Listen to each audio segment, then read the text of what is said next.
வணக்கம். தமிழ் ஃபுட் கார்னரில் இன்னைக்கு தட்டைப்பயிரோட கத்திரிக்காய் முருங்கைக்காய் ரெண்டும் சேர்த்து சுவையான காரக்குழம்பு எப்படி பண்ணுறதுன்னு பார்க்கலாம். 100 கிராம் தட்டைப்பயிரை வாஷ் பண்ணிட்டு 8 மணி நேரமாக ஊற வச்சிருக்கேன். அதை இந்த குக்கரில் சேர்த்துட்டு இந்த பயிர் முங்குற அளவுக்கு மட்டும் தண்ணி சேர்த்துட்டு மூடி போட்டுடலாம். ஸ்டீம் வந்ததுக்கு அப்புறமா வெயிட் போட்டு மீடியம் ஃப்ளேம்ல ஒரு விசில் வேக வச்சுக்கலாம். மீடியம் ஃப்ளேம்ல ஒரு விசில் வந்து ஸ்டீம் எல்லாம் போயிடுச்சு. நம்ம 8 மணி நேரம் ஊற வச்சதுனால ஒரு விசில்லையே நல்லா கரெக்டா வெந்திருக்கு. நீங்க இந்த மாதிரி குக்கர்ல வேக வைக்கிறதுனாலும் வேக வச்சுக்கலாம், அல்லது ஓபன் பாத்திரத்துல வேக வைக்கிறதுனாலும் வேக வச்சுக்கலாம். இப்ப இந்த பயிரை தண்ணியோடய எடுத்து வெளியில வச்சிடலாம்.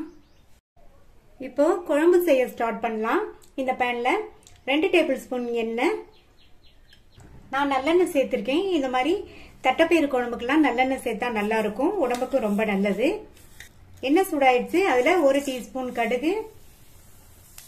கடுகு பொரிய ஆரம்பிக்கும் போது இதுல கொஞ்சமா வெந்தயம் சேர்த்துக்கங்க. வெந்தயமும் நல்லா பொரிஞ்சிருச்சு, கருக விட்டுறக்கூடாது. அடுத்து இதுல அரை கப் அளவுக்கு பொடியா கட் பண்ண வெங்காயம். நான் வந்து சின்ன வெங்காயம் சேர்த்திருக்கேன். உங்கள்கிட்ட எந்த வெங்காயம் இருக்கோ அதை சேர்த்துக்கங்க. இதுல கருவேப்பிலை சேர்த்துக்கலாம். இந்த வெங்காயம் ஓரளவு கலர் மாதிரி வதங்கணும், அது வரையும் வதக்கிக்கலாம்.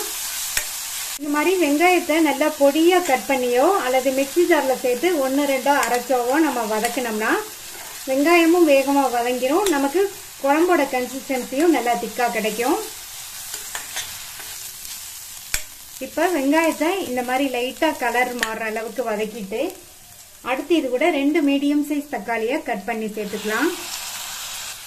இது கூட கொஞ்சமா உப்பு சேர்த்து வதக்கிட்டோம்னா தக்காளி வந்து நல்லா வதங்கிரும். இந்த தக்காளி நல்லா வதங்கி மசிஞ்சு வரட்டும், அது வரைக்கும் வதக்கிக்கலாம். தக்காளி வதங்கிட்டு இருக்கும் போது மூடி போட்டுடலாம். இந்த மாதிரி மூடி போட்டோம்னா நல்லா வேகமா வதங்கி மசிஞ்சு வந்துடும். தக்காளி எல்லாம் நல்லா இந்த மாதிரி மசிஞ்சதுக்கு அப்புறமா இது கூட 1/4 டீஸ்பூன் மஞ்சள் தூள், 1/2 டீஸ்பூன் சீரகத்தூள், 2 டீஸ்பூன் தனி மிளகாத்தூள் சேர்க்கிறேன். நீங்க வந்து உங்க காரத்துக்கு தகுந்தபடி சேர்த்துக்கங்க.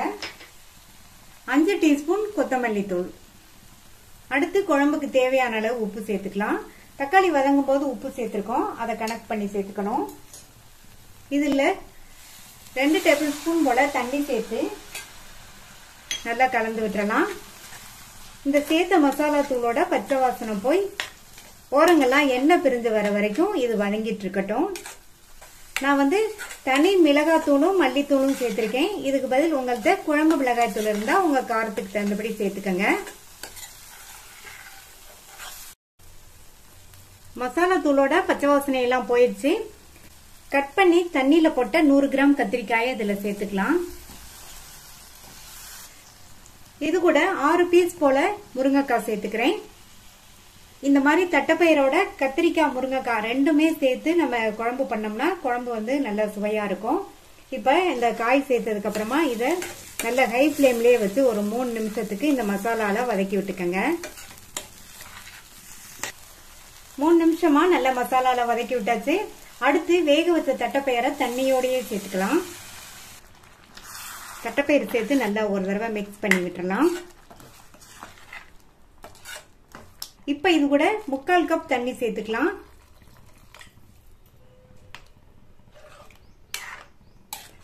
இந்த குழம்பு நல்லா கொதிச்சு வரட்டும். குழம்பு 2 நிமிஷமா நல்லா கொதிச்சிட்டு இருக்கு. இது கூட ஒரு நெல்லிக்காய் சைஸ் அளவு புளிய வந்து 1/2 கப் தண்ணியில கரைச்சு வடிகட்டி வச்சிருக்கேன், அதை சேர்த்துக்கலாம். சேர்த்துட்டு நல்லா ஒரு தடவை மிக்ஸ் பண்ணி விட்டுருங்க.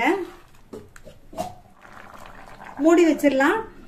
குழம்பு 4-5 நிமிஷத்துக்கு நல்லா கொதிச்சு நம்ம சேர்த்த புளிக்கரைசலோட பச்சை வாசனை எல்லாம் போகட்டும்.